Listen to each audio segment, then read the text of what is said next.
ဒီခန်းကျွန်တော်ဒီတစ်ပတ်တွေထဲမှာတွားရတဲ့အခန်းတွေထဲမှာဈေးအတန်ဆုံးလို့ပြောလို့ရတယ်တော်တော်လေးကိုတန်တယ်လက်ရှိသူများတွေခေါ်နေတဲ့ပေါက်ဈေးနဲ့300ဝန်းကျင်လောက်ကိုဟာပြီးခေါ်တာသူမြန်လေးရောင်းနေတာကြောင့်လည်းပါတယ်ပေါ့နော်ဒီခန်း location လေးကကျွန်တော်ဒီမြင်းကြီးကုန်းပြည်လန်းရဲ့လမ်းတွေတွေပေါ့နော်မြင်းကြီးကုန်းတရားနဲ့အနီးနားလေးမှာရှိတယ်ဈေးတို့ကျောင်းတို့ကားကြီးတို့တော်တော်နီးတယ်အလှော်လဲနေလေးနဲ့ရမှာဗျအလှော်လဲနေ location ကောင်းကောင်းပေါက်ဈေးတက်400လောက်နဲ့400လောက်ရှော့ပြီးတော့ရမယ်အခန်းဗျ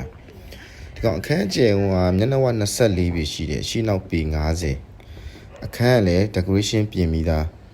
သူအရှိမဆိုလဲဖျားကန်းလေးတက်တက်လေးလှုပ်ထားသေးတယ်ဗျဒါကတော့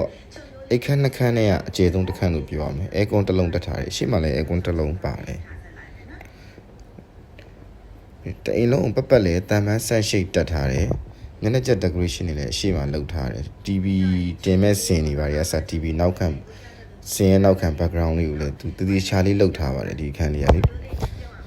ဒါကဒုတိယအခန်းလေးပါဒီကောင်လည်း single ကန်းလို့တော့ပြောလို့မရဘူးဗျနှစ်ယောက်ရဲ့မှုရကတင်ချပေးတော့အဝတ်ဘီလိုမှန်နေကုန်တော့နေရလုံးလောက်တော်လေးကြံတယ် height လဲတိုက်ခန်း height လေးလည်းမြင့်တယ်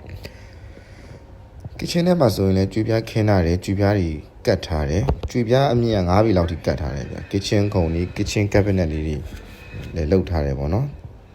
နောက်ပြီးပရင်ပေါက်တွေလည်းအကုန်တန်မန်းဆန်းရှိတ်ပတ်လေးပါတယ်သူကဒီမှာ kitchen ထဲမှာနည်းနည်းလေးတစ်ခုပူလုပ်ပြီးတာကြတော့အိမ်သားနှလုံးလုပ်ထားတယ်ဗျဒီဘက်ကလည်းជីချိုးခန့်နဲ့အိမ်သားပဲဟိုဘက်ကလည်းជីချိုးခန့်နဲ့အိမ်သားလို့တွဲထားတဲ့ပုံစံလေးပဲပေါ့နော် toilet နှစ်ခုပါတာပေါ့ဗျာပြောရရင်တော့ဟိုဘက်ကတစ်ခုကတော့ပူကျဲပါတယ်ဒီခန်းလေးက BCC ရှိတယ်မြေရှင်ရှိတယ်အရှုပ်ရှင်းအားလုံးကင်းနေဗျအခန်းလက်တင်ပြင်ပြီးသားပဲအခန်းကျယ်က24ပေ50ကိုဒုတိယထပ်လှီကားလည်းတော်တော်လေးပြည်တယ်မြင်ကြီးထဲမှာထက်ခိုးမပါတဲ့အတွက်ဒုတိယတဲ့စစ်ကိုဒုတိယတဲ့လောက်ထိပဲတက်ရပါတယ်သူများရေလို့3လလောက်ထိမတက်3လ4လလောက်ထိမတက်ရပါဘူးရောင်းမဲ့ဈေးနှုန်းကတော့3950ခေါ်ထားပါတယ်အခုတို့ဒီစမ်းချောင်းထဲမှာအခန်းကြီးလိုက်ကြည့်ဘူးတယ်ဆိုရင်ဒီလိုမျိုးအခန်းကျယ်အလှော်နေကဈေးဘယ်လောက်ပေါက်လဲတော်တော်များသိကြပါတယ်4000အပေါ်မှာပဲရှိပါတယ်အခန်းကျယ်အလှော်နေဆိုရင်လေဒီကောင်လေးကတော့3950ပဲခေါ်ထားသေးတယ်ဒီဈေးနှုန်းကိုနည်းနည်းပါးပါးထပ်ညှိနှိုင်းမျိုးမယ်ပိုင်ရှင်ကစိတ်ဝင်စားတဲ့လူတွေရှိရင်ကျွန်တော်ဖုန်းအမြန်ဆုံးဆက်သွယ်ပြီးတော့လိုက်ကြည့်ပေးပါဒါကတော့အခန်းတီရှိတဲ့လမ်းလေးပါလမ်းကတော့ကားနှစ်စီးရှောင်လို့လွတ်မယ်ဒါကတော့သူ့ရဲ့တိုက်လေးပါတိုက်ရုပ်ထွက်လဲတော်တော်လေးကောင်းသေးတယ်ဒါအရှိတက်သွားရင်တော့မြင်းဒီကုန်းတရားကြီးမြင်နေရပြီပေါ့နော်စိတ်ဝင်စားရင်ကျွန်တော်ဖုန်းဆက်ပါအားလုံးကျေးဇူးတင်ပါတယ်